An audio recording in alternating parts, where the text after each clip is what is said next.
तो नारद जी ने कहा वृंदावन चले जाओ। धन्यम वृंदावनम तेनो भक्तिर्नृत्यति यत्र चो। धन्य है वृंदावन धाम जहाँ आज भी भक्ति नृत्य करती है। भगवान कहते हैं वृंदावनम परित्यज्य पादमेकम न गच्छति।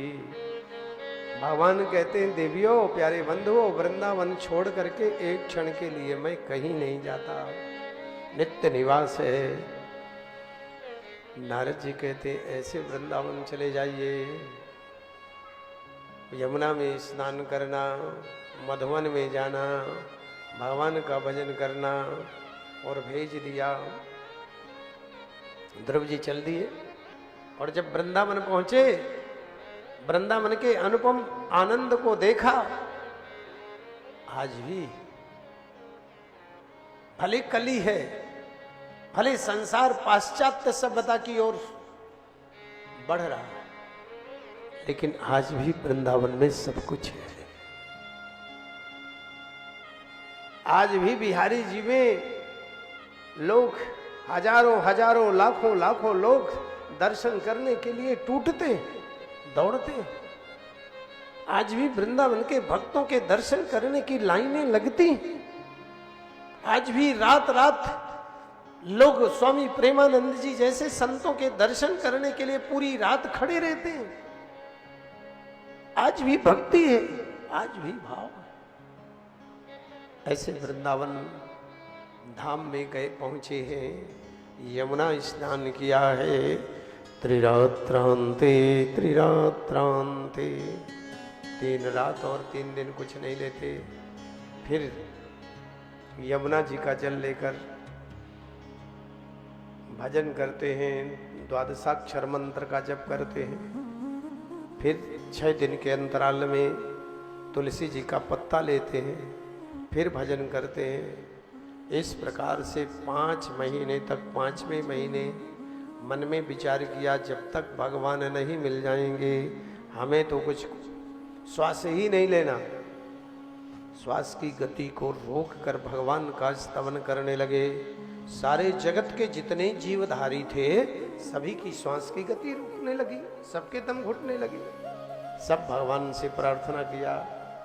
भगवान के पास में भक्त पहुंचे, भगवान श्रीमन नारायण से प्रार्थना किए तो भगवान श्रीमन नारायण कहते हैं मेरा भक्त ध्रुव श्वास की गति को बंद करके मेरा स्तवन कर रहा है, मैं जाऊंगा।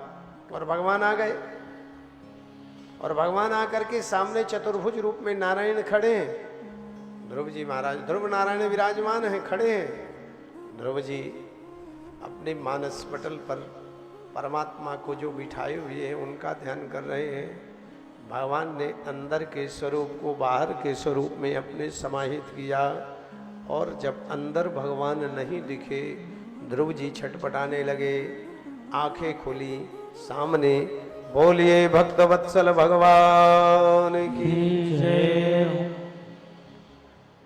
और ध्रुव जी महाराज भगवान की सुंदर स्तुति करना चाहते थे, लेकिन कुछ आता जाता तो था नहीं, अभी पढ़े लिखे तो थे नहीं कुछ, लेकिन मन में विचार था, चरणों में तो गिर गए हाथ जोड़, लेकिन कुछ बोले शब्दावली, मन में विचार आया। लेकिन अभी तो विद्यालय में नाम भी नहीं लिखा था, लेकिन भावना देखिए, भगवान ने अपना शंख ध्रुव जी के गाले में ऐसे लगाया, स्पर्श करा दिया, संस्पर्श। तो ध्रुव जी महाराज बिना पढ़े लिखे बाल्यावस्था में और भगवान की सुंदर स्तुति करने लगे।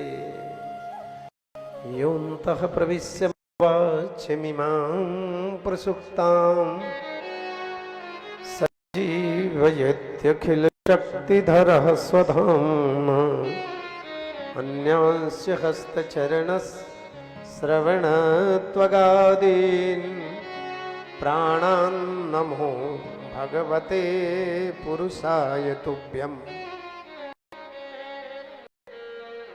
ये ध्रुव जी के मुख से हे नाथ, सदा सर्वदा मेरे मानस पटल विराजमान रहो।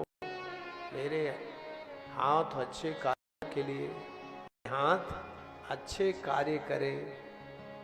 चरण राम तीरथ चल जाई, राम बसहु तिनके मनु माई।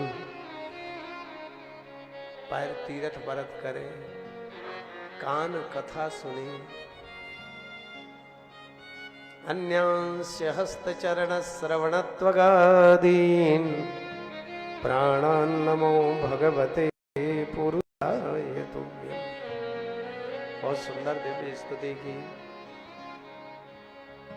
भगवान ध्रुव जी को बहुत कुछ देना चाहते, लेकिन ध्रुव जी भगवान से कुछ मांग नहीं रहे। इतना सब कुछ करके, ध्यान से सुने, जब भगवान भगवान है, आपके शब्दों में बता रहे, बिल्कुल सहज शब्द, जब हमने भगवान को भगवान मान लिया तो मांगने की क्या जरूरत है? वो नहीं जानते कि इसे क्या चाहिए। अरे हम ध्रुव जी से सीखें। ध्रुव जी बच्चे हैं जिनको जरूरत है, वो ध्रुव जी भगवान से कुछ नहीं मांगे। ध्रुव जी को 55 में भगवान ने राजा बना दिया, लेकिन ध्रुव जी मांगे नहीं कुछ।